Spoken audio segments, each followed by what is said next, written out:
Besides, so why aren't you Spain and can you explain Cristiano Ronaldo's wardrobe? One of the most difficult questions a foreign visitor can ask a Portuguese person is, where do you go to listen to Fado? Each time I had to answer that question, my answer was both a disappointment and absolutely true. Spotify? YouTube? Any music store? Because that wasn't what the person wanted to know. Someone who asks this question knows that Fado exists, has a basic knowledge of what it is, knows that it is the national song of Portugal, and wants to see it happening live, in some poorly lit Lisbon basement, through the voice of a suffering woman dressed in black, wailing about the miserable things that happen to her, or about how life is cruel, and how adorable kittens can sometimes be poisonous vipers in furry disguises. How about concerts then? Fado singers frequently appear in those. It's just a matter of keeping an eye on the calendar and waiting for a concert. No.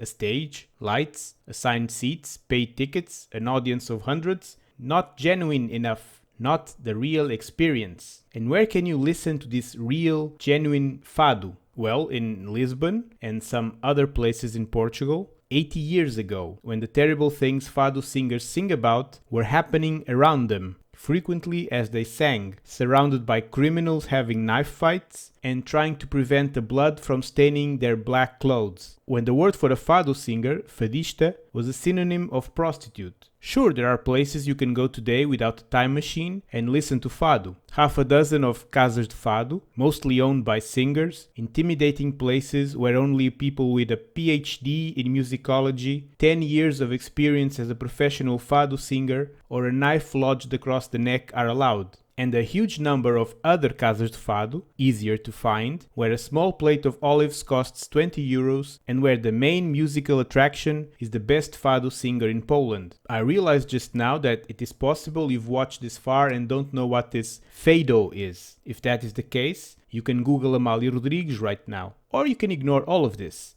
Because liking Fado isn't mandatory for anyone who cares about Portugal and Portuguese culture. Lots of people in Portugal don't care about it. Not that I'm one of them, and not that I think you should be either. Here are the important points. Don't feel obliged to care about Fado. If you do care, treat it like what it is, a music genre, instead of some sort of otherworldly experience. And absolutely do not pay more than 18 euros for a small plate of olives. Ever. Oh, and going back to those other questions I mentioned in the beginning, why Portugal isn't Spain and if I can explain Cristiano Ronaldo's wardrobe, the answers are because Spain already does a great job of being Spain and no, I can't.